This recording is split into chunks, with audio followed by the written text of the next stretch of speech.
दिया कि 7 जनवरी संगरिया चलो, दिया कि 7 जनवरी संगरिया चलो। उसी वक्त नारा लगा कि एथेनॉल फैक्ट्री हटाओ, 76 बचाओ, 7 जनवरी संगरिया चलो। दिया है कि एथेनॉल फैक्ट्री का MOU रद्द करो, कर देंगे किसान को कि आपको तो आना है, इस एरिया को बचाना है। बेचना भी पसंद नहीं करता, इतनी बदबू है, इतना उसका। वो वहां ले गए जहां वो कंफर्टेबल महसूस करते हैं। जब आप गजब गजब।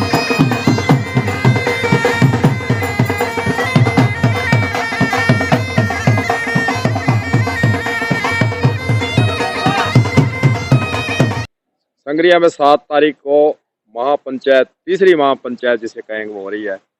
कैसे शुरू करी है तैयारियां कल ही हमारी तो शुरू हो गई, जब हमने घोषणा की, लोगों ने हाथ खड़े करके कह दिया कि 7 जनवरी संगरिया चलो। उसी वक्त नारा लगा कि एथेनॉल फैक्ट्री हटाओ, 76 बचाओ, 7 जनवरी संगरिया चलो। और आज भी हम ये कह रहे हैं कि हमने प्रशासन को, राजस्थान सरकार को 20 दिन का समय दिया है कि एथेनॉल फैक्ट्री का MOU रद्द करो या वो फैक्ट्री वहां से हटा ले, मालिक भाग जाए।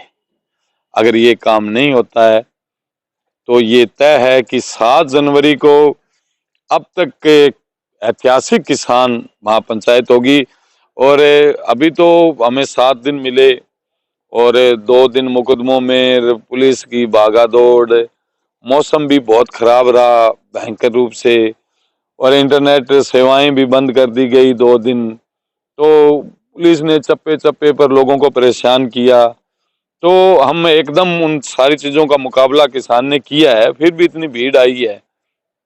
अब हम उनको दिमाग से तैयार कर देंगे किसान को कि आपको तो आना है, इस एरिया को बचाना है, किसान मजदूर की एकता को मजबूत करना है, इस इलाके को बचाने के लिए आएंगे। और मैं ये कहता हूं कि हनुमानगढ़ जिले की सबसे बड़ी किसान महापंचायत होने जा रही है 7 जनवरी को। किसान नेता मेंगा सिंह को जमानत मिल गई हाई कोर्ट से। मेंगा सिंह को जमानत मिली है, इसकी सभी संघर्ष करने वाले लोगों में खुशी है। और न्यायालय पर हमें पहले भी भरोसा था और आज भी है। जिस तरह की FIR सदर थाने में दर्ज हुई थी 307, जो नई BNS है, उस IPC है पुरानी, उसके अनुसार 307 है। और वो 307 किसी भी लेवल, मैं तो एडवोकेट हूँ इसलिए बता रहा हूँ, किसी एंगल से नहीं थी। ना उसके पास उसने हवाई फायरिंग की थी, ना उसके पास पिस्तौल था, ना उसके पास चाकू था, ना कोई गंडासी थी, ना कोई तलवार थी। कोई ऐसी चीज हो जिससे वो वार करे तो किसी भी व्यक्ति की जान को खतरा हो जाए। सिर्फ FIR के अंदर ये लिखा गया कि हमने हाथ किया, ये रोका नहीं।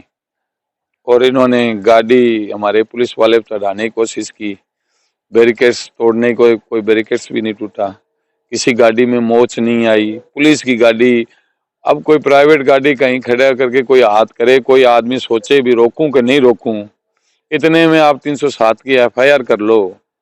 जबकि मेंगा सिद्धू की जो गाड़ी थी उसको तोड़ा गया था, उसके साथ मारपीट की गई थी। तो माननीय न्यायालय ने ये समझा है कि ये जो 10 तारीख घटना हुई है, कल की महापंचायत हुई है, ये हमने प्रशासन के सामने भी बात रखी थी उनकी कल वार्ता के दौरान। तो हाईकोर्ट का भी ये रहता है, अभी ये राजनीति से प्रेरित मामला है और ये लोग आंदोलनकारी लोग हैं। तो न्यायालय के ये रहम, न्याय, नेचुरल जस्टिस की भावना करते हुए उन्होंने ये जो जमानत दी है, ये हमारे लिए, सबके लिए खुशी की बात है कि हमारा साथी जो एक आंदोलन की वजह से अंदर गया था वो बाहर आ गया है। कल वो जमानत उनकी तस्दीक हो जाएगी। अच्छा, MOU खत्म होने तक लड़ाई जारी रहेगी? जारी रहेगी साहब, क्योंकि भारतीय जनता पार्टी सरकार पर भरोसा नहीं कर सकती, इनके मुख्यमंत्री भरोसा नहीं कर सकते। आज मुख्यमंत्री है, उसके कल सवेरे उठे तो आपको मुख्यमंत्री और मिल जाए।